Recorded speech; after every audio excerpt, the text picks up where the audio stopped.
Filing credit disputes can feel really overwhelming, and if you do it wrong, you could be leaving negative items on your credit report for months or worse. End up making the process even harder. So, this is the ultimate beginner-friendly guide on how to remove negative items from your credit report in 14 days. I'm going to split this video into 5 parts. In part 1, I'm going to give you an overview of how this 14-day credit dispute method works. Part 2 is all about whether you should use software, hire a credit repair company, or do it yourself. Part 3 is about the most common credit report details and documents that you might need. Part 4, I'll walk you through how to actually set the trap with the credit bureaus and the CFPB.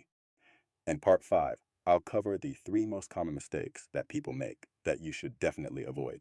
You can skip around this video if you want, but there's a good chance you're going to miss something important, and then you're just going to be more confused. So my suggestion is just watch the whole video. It's only going to take a couple minutes. So starting with the basics, how does this whole credit dispute thing actually work? What's actually going on? So I like to imagine credit disputes just like any customer service complaint that you have. You know how sometimes you pay for something, the company makes a mistake, and then you have to ask them to fix it. Well, instead of a regular company, the credit system has credit bureaus, collectors, lenders, and reporting agencies based on what is showing on your report. And you can kind of think of it like a partnership, right? Between you, the credit bureaus, and the companies reporting information about you. The credit bureaus are supposed to report accurate, timely, and verifiable information. But instead of checking every single detail perfectly by themselves, they usually rely on the companies furnishing the information. Now, here's where your dispute and what you're trying to do right now actually comes into play. When you send a dispute, you're basically doing a final check to make sure that everything on your credit report is correct. You're going to look at the account name. You're going to look at the account number. You're going to look at the date opened, the last reported date, the last active date, and any information that looks different across Experian, Equifax, and TransUnion. If one bureau says the account was opened on one date, another bureau says a different date, and another bureau reports a different last active date, then something does not match. If the credit bureaus verify the account as accurate, but the dates and details are still inconsistent, then you have something stronger to take to the CFPB. But if they delete it after the first dispute, then perfect. The point is filing this kind of credit dispute is just making sure the credit bureaus properly verify what they are reporting about you. Okay, next.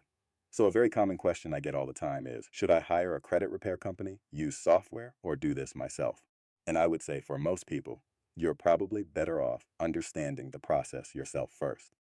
I know it feels really overwhelming right now, but trust me, it's actually a lot easier than you think, and I'll prove it to you later on in this video. There are credit repair softwares online that basically guide you through the process, generate letters, and help you organize your accounts, which can be really helpful. Now, in terms of which option is the right one for you, my answer is it really depends on your specific needs. But what you should be basing your decision on is which option is more user-friendly, gives you the least amount of stress, and helps you create a cleaner, stronger dispute. Like on one hand, you can technically write everything yourself by hand. And on the other hand, you can work with an expensive credit repair company. So, just find something that fits your needs. The main thing is this: you need to understand the strategy before you send anything out. Because this is not just about sending random letters and hoping something gets removed. This is about setting a trap. You first ask the credit bureaus to verify everything. Then if they say it is verified, but your report still shows inaccurate or inconsistent information, you take that evidence to the CFPB. And from what I can see, this is the best middle ground solution. You don't have to feel overwhelmed doing your own credit repair, but you also don't have to blindly depend on someone else without knowing what is happening. All right, so now let's cover the most common credit report details and documents that most people need before starting this process. Now keep in mind, your credit report has a lot of information on it, and the information you need is not just the balance or the account name. You need to look deeper. The first thing you need is a full credit report from all 3 bureaus. That means Experian, Equifax, and TransUnion. You do not want to only look at one app and assume everything is the same everywhere. The next thing you need is the account name. This is the company reporting the negative item, like a collection agency, a charge-off account, a medical bill, a late payment account, or even a bankruptcy. The next thing you need is the account number. This is important because when you file your dispute or CFPB complaint, you need to clearly identify which account you are talking about. The next thing you need is the date opened. This is one of the most important details because sometimes this date is different across the bureaus. One bureau might say one date. Another bureau might say another date. And if those dates do not match, that can create an inconsistency. The next thing you need is the last reported date. This tells you when the account was last updated on your credit report. Again, if Experian, Equifax, and TransUnion are reporting different dates, you want to pay attention to that. The next thing you need is the last active date. This is another detail that can expose inconsistencies. If the same account is reporting different last active dates across different bureaus, then you need to screenshot it, write it down, and save it. The next thing you need is your personal identification documents. This can include your driver's license or government ID, your social security card, and a utility bill or bank statement with your current address. You need these because the credit bureaus need to verify that you are the actual consumer making the dispute. Now, in terms of when you actually need these documents, you need them before you send anything. Because if you send a weak dispute with missing documents, it can slow everything down. Sometimes they might ask for more proof. Sometimes they might delay the investigation. And sometimes your dispute will not move the way you want it to. All right, so now that you know some of the most common credit report details and documents that you'll need, now I'm going to walk you through how to actually set the trap.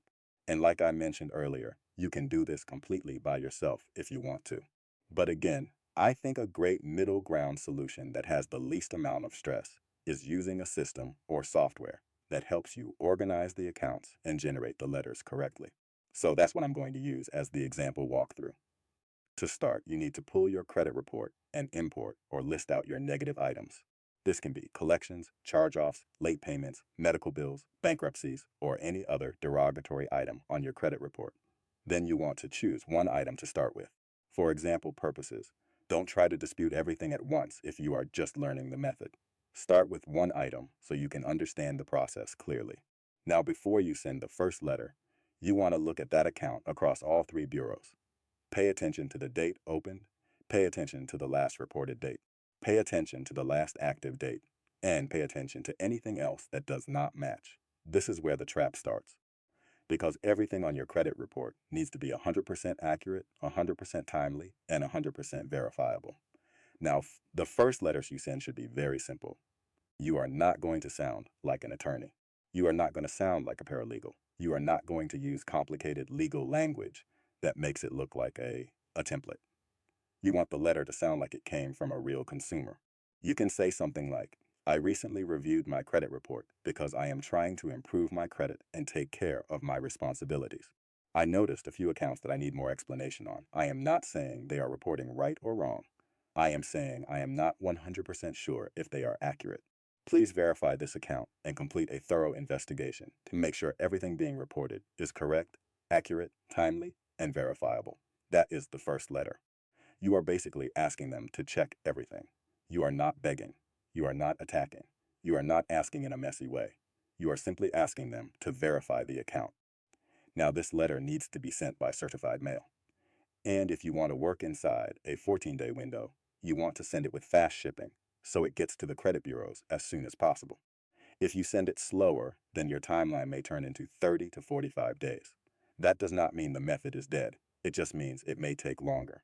Once the credit bureaus receive your letter, they are going to investigate and send you a response. The response will usually be one of two things. Either the account gets deleted, or they verify it as accurate, and either outcome can be useful. If they delete it, great, move on to the next item. But if they verify it as accurate, then the trap has been set, because now you go back and check your credit report again. If the account still has inconsistent dates, mismatched reporting, or details that do not line up across the bureaus, then you have evidence that they said it was verified. But the reporting still does not look accurate. This is where the CFPB comes in. So now you want to go to the Consumer Financial Protection Bureau website and start a complaint. This is important because the CFPB complaint is not the same as a regular credit bureau dispute. The credit bureaus get tons of disputes. But with the CFPB, the company has to respond to your complaint and explain what happened. Once you are on the CFPB website, you want to start a new complaint. Choose credit reporting. Then choose the issue that fits your situation, like incorrect information on your report or improper use of your credit report. When it asks if you already tried to fix this problem with the company, you say yes, because you already sent the first dispute letter. Now, when you get to the description box, this is where you explain what happened. You want to say that you asked the credit bureaus to complete a proper verification of the account. They responded and stated that the account was verified as accurate. But after reviewing your credit report again, you found that the account is still reporting inconsistent information. Then you include the account name, you include the account number, you include the bureau names, and you include the specific details that are inconsistent. For example, you can say the date opened is different on Experian, Equifax, and TransUnion, or the last reported date is different, or the last active date is different. Then you can mention that under the Fair Credit Reporting Act, information on your credit report must be accurate and verifiable. You can also include that a consumer reporting agency should not continue furnishing or reporting information that cannot be properly verified. Now, you do not want to just write a complaint and send nothing with it. You want to upload the proof, upload your credit report, upload screenshots of the inconsistent dates, upload the credit bureau response saying the account was verified, upload your ID documents if needed, and make the complaint easy to understand. Your fair resolution should be simple. Delete the account. That is what you want. You are basically showing the CFPB that you already gave the credit bureaus a chance to verify the account. They claimed it was accurate, but the report still shows inconsistencies. That puts them in a position where they now have to explain why inaccurate or inconsistent information is still being reported. And that is how this method can push for removals much faster than just sending random dispute letters over and over again. All right, now I want to touch on the 3 most common mistakes people make when trying this method, from least to most severe, and also how you can avoid them. Number 1, the first mistake, and this is something that a lot of people always tend to forget about, is not checking all 3 bureaus. A lot of people only check one report. They look at Experian, or they look at Credit Karma, and they think that is the full picture. But you need to compare Experian, Equifax, and TransUnion, because the whole strategy depends on finding inconsistencies. If you only check one bureau, you may miss the exact detail that could help your complaint. Next, I cannot emphasize this enough, but if you make the second mistake, you can ruin the strength of your dispute. And this mistake is sending a legal-looking template that sounds like it came from a credit repair company. You see, the problem is that these letters can look fake, copied, and disingenuous. The better approach is to sound like a real consumer. Simple, clear, direct. You reviewed your report. You noticed something you do not understand. You want it verified. That is it. Next, the third mistake, and probably the most severe one, because if you forget doing this, you may lose the whole power of the trap. The third mistake is not saving your evidence. You need to keep the original credit report. You need to keep the dispute letter.